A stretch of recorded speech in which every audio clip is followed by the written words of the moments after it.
Welcome back to our 10th and final part of our seminar series on exit strategies. And our topic today for our final subject is to have a coach. And our tagline is, it is hard to mess up with accountability. So what do we mean by that, and what do we mean by having a coach, and how do you go forward with having a coach all the time? Well, there's a number of examples that we can use. I want to just give you a couple different examples. First and foremost, let's give an outline of how we do things at yourvirtualfitness.com. Now, this is our shameless plug to our services or to any other fitness professional out there, but having a coach at all times is very important. So let's tell you a little bit about what we do at yourvirtualfitness.com. Essentially, what we're doing is over the first 12 weeks, whenever we work with somebody, it's very, to the point, very intensive. We work with you very, very, hands-on. We're with you, following up with you every couple of weeks, emailing constantly. There's a lot of interaction that goes in the first 12 weeks. We're very intensive on your plan. You reach the goals that you're looking for in a 12-week period, and then from there we go into this exit strategy mindset where either we keep continuing with the goal or we go into maintenance or whatever it may be.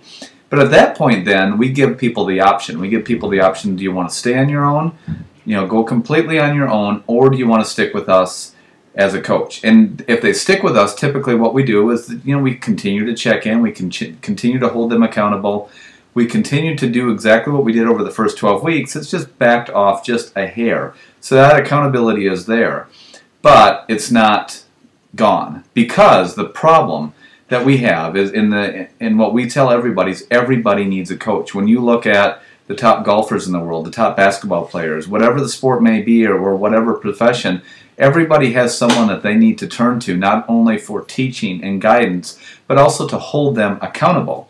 Because it's very easy. There is something to be said for holding yourself accountable, but if you're the only person that's holding yourself accountable, it's really easy to say, well, not tonight, or not today, or next month I'll get back to my goals, or next month I'll do this or this or this. But if you have someone that you're accountable to, mainly a coach or anybody else for that matter, it's much, much harder to mess up with accountability. If you have someone that you're checking in with and they're holding you accountable, real accountability isn't belittling you, it's not condemning you, it's nothing like that. It's simply saying, caring and loving for you and saying, okay, these are your goals. This is the maintenance plan that you have set forward. This is what we said we were going to do over a long period of time. Now let's look at why you're not doing this. Let's look at what issues you're having and what problems, or tell me what's going on. Tell me why we've gotten off path a little bit. And just that simple, knowing that you're checking in with someone, knowing that someone's looking in over you, helps you to stay on task, knowing that you can check in with somebody and they can bring you back to the point, giving you guidance, bring you back into that middle aspect where you're always on point, becomes very, very important. And it's that way for anything in your life. Personally, like having like a life coach or spiritual accountability or whatever it may be, if you have someone who, that accountability partner should be someone who does not necessarily, like we said before, shouldn't condemn you, shouldn't hold anything over you, but someone that can, with love and care, look over you and say, okay, this is what we said we were going to do. This is how you said you were going to go forward with things. Now, either, pat you on the back, great, you're doing well, keep up the good work, or let's look and see why we're not at that point.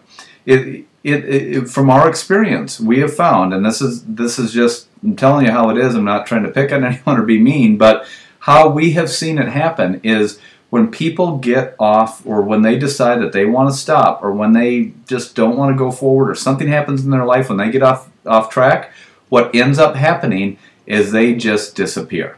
They stop being accountable, they don't respond to emails, whatever it may be, they just isolate. Where the real power that comes into play is when you're purely accountable to someone. If you mess up, it's okay, because we can get you back on track. You can get yourself back on track, and if you don't disappear, if you come forward and say, yes, I'm struggling with this, or having this problem, or having this or this, real accountability won't condemn you. What they will do is they will look at what the problem is and the solution to getting you back on track. So My point in all this is maintain a coaching relationship of some sort, either with us, your coach, whoever it may be, because of the bare minimum. Just having someone that you can check in occasionally, someone who you're turning to, someone who you trust, someone who cares and loves for you. What they are going to help you do is to stay on track, because staying on track, having someone that you're accountable to, is one of the most predictable ways to not get off course. And how the tagline says, it is very, very hard to mess up with pure accountability. Pure accountability is a two-person thing. If your accountability partner is sitting over here and they're wanting to get in touch with you, but you are isolating yourself, that's not real accountability, because you're not meeting halfway. Real accountability comes from you being able to willingly open yourself up, admit what you're struggling with, and that accountability partner to help you with that. And that's what a real coach does for you. And I'm telling you from experience that having an ongoing coach is very, very hard to mess up when you are willing to take on and be able to open your life up to having real accountability with a coach or somebody else. And it's one of the most predictable ways for you to maintain long-term success. I hope this has been a great seminar series for you to watch. I hope this helps you with how to have an exit strategy after you reach your goal, and help to maintain long-term. And I appreciate you joining us, and I look forward to having you see all our other posts that we make on yourvirtualfitness.com. When you feel that something's wrong,